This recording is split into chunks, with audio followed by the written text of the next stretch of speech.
Good morning, YouTubers.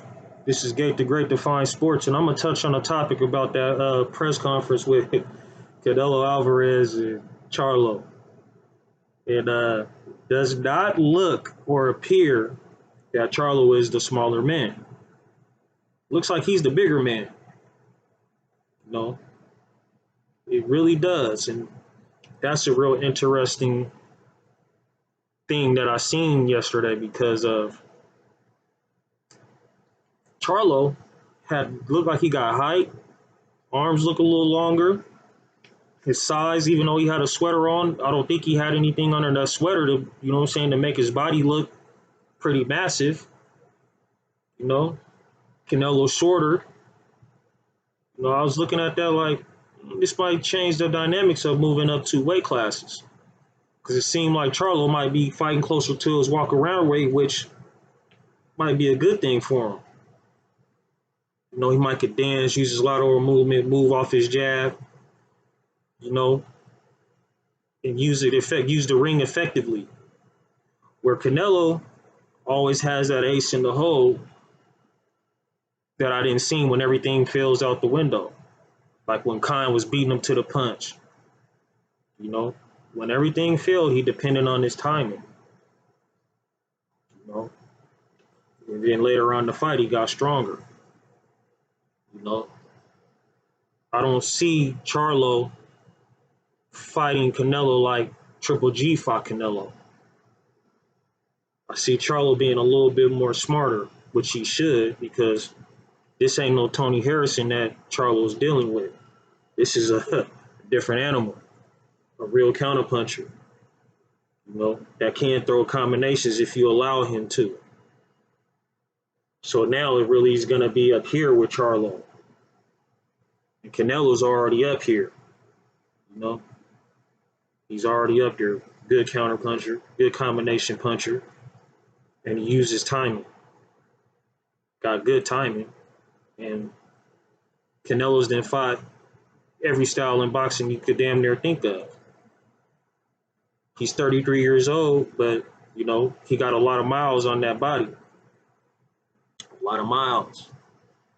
You know, when you look at meat, a person who was eating meat, and then a person goes to eating vegetables, becomes something like a vegan.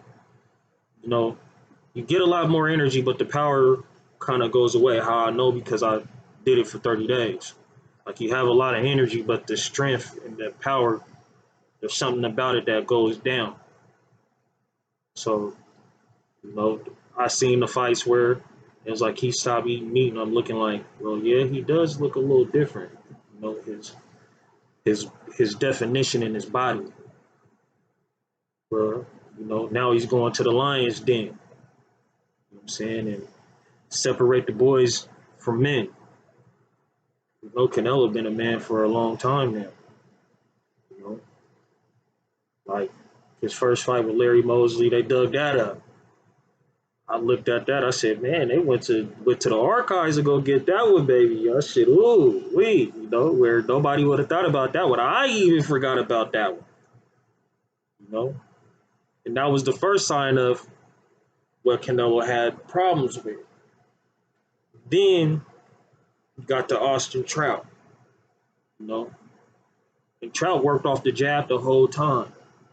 You know what I'm saying? Canelo still won that fight. It was a very close fight, but that was kind of the blueprint of how to deal with Canelo. Then we got the master class from we already know, man. You know, that guy, man, he's gifted. So, you know, and that's where it came into Canelo took a lot with him from that fight, even though he lost to Bivol. You know, with Bivol, that was to me like the best fight after Floyd that you seen what to do because Bivol worked off the jab and used his length. That's what Charlo should do coming into this fight, working off the jab, using his length.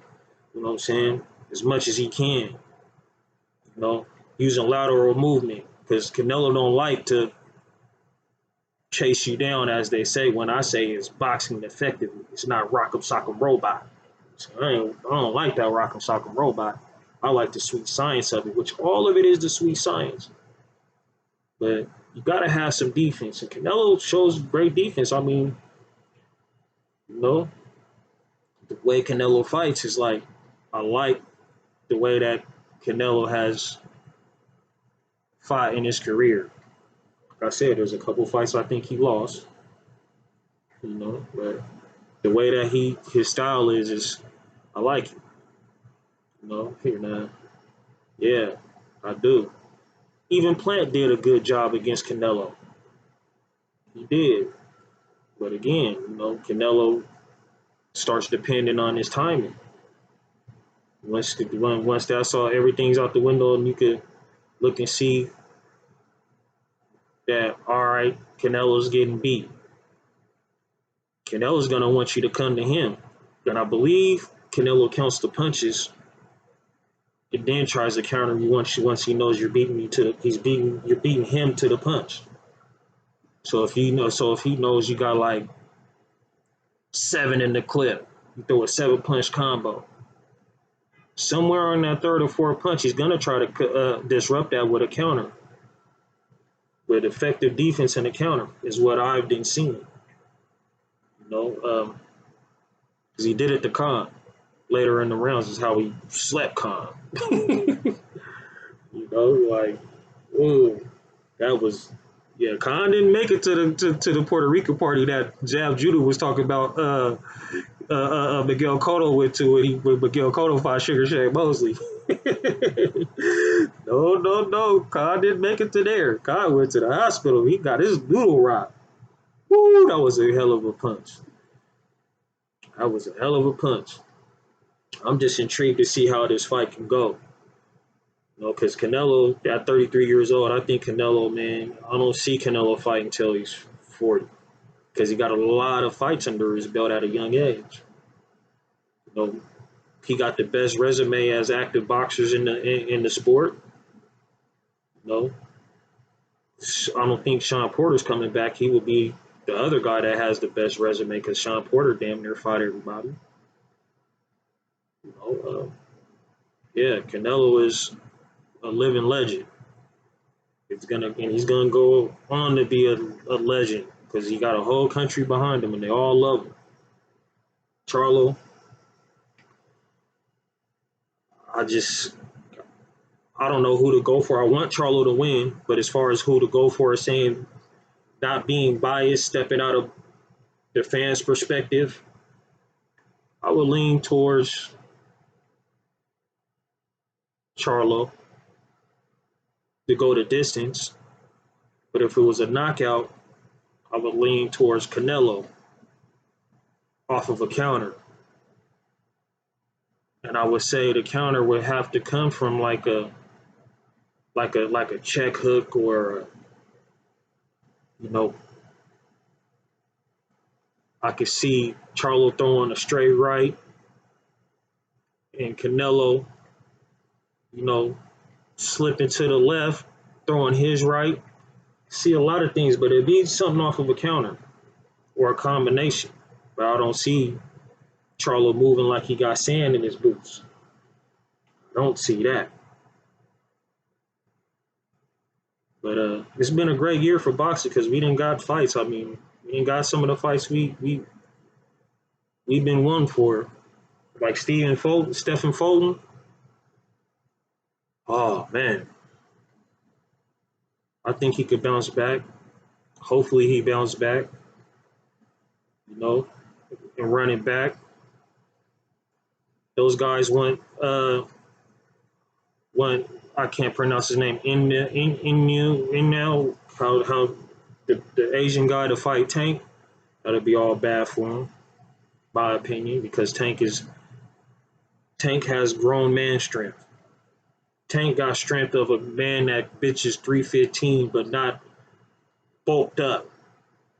Not bodybuilder wise, but could throw up 315 10 times. Could curl 75 pounds 100 times. He got that type of power, grown man strength.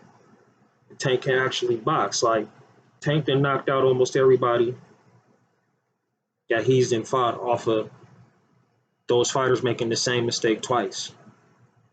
You know, so if that fight was to come about, and don't get me wrong, the Asian guy, he's the monster. The monster is a monster, but there is levels to it. There's levels. Like Tank saying he could go deal with Crawford. There's levels. Crawford ain't gonna gain none out of that if Tank want to go to that level and want to make 47. The length, the height, the strength, the IQ. They both got a high IQ, and they had that saying, you know, a great big man always beat a great small man. So it's the good big man always beats the great small man. That's what the saying was. There's still a whole lot of room, like Regis and Haney. And I think Regis had made some comments about Earl. And Regis, I love the hell out of Regis. But Regis' last outing didn't look too good. You know. And I think that Haney will beat Regis. But styles make fights, so I don't know. You know. We talk about that another day. You know, but it's a great day, a great year so far for boxing. You know, September 30th, we get the Lion, and we get Cinnamon stepping into the Lion's den, or the Lion sniffing out Cinnamon to find out the gingerbread man standing there with his boxing gloves on. And he ain't running as fast as he can. He's standing there, you know what I'm saying, to throw them hands like the real gingerbread man. Canelo's the real gingerbread man. That other shit that they was talking about, run as fast as you can. Nah, not that gingerbread man. He gonna sit there and get him up there with you, man, and and talk a lot of shit too. Because I think the way this fight's gonna build up, I think there's gonna be punches verbally being thrown. Because Charlo, man, he's one of them guys that doesn't hold back what he has to say. He's very outspoken. And Canelo's very outspoken. Canelo could be very disrespectful. So I'm waiting to see how this fight starts to build up. Because this could be a fight that, people's like lukewarm on, you know what I'm saying? The casuals. Because once it gets to the casuals, they make it get to the casuals. Boom. The ratings skyrocket. The ratings is going to skyrocket. But I'm going to close this out. Probably make some videos in the days coming. Do a little bit more homework on what's to come next. You guys enjoy your evening, my fellow YouTubers. Stay blessed. Stay hydrated if it's hot where you're at. And enjoy your day. Peace out.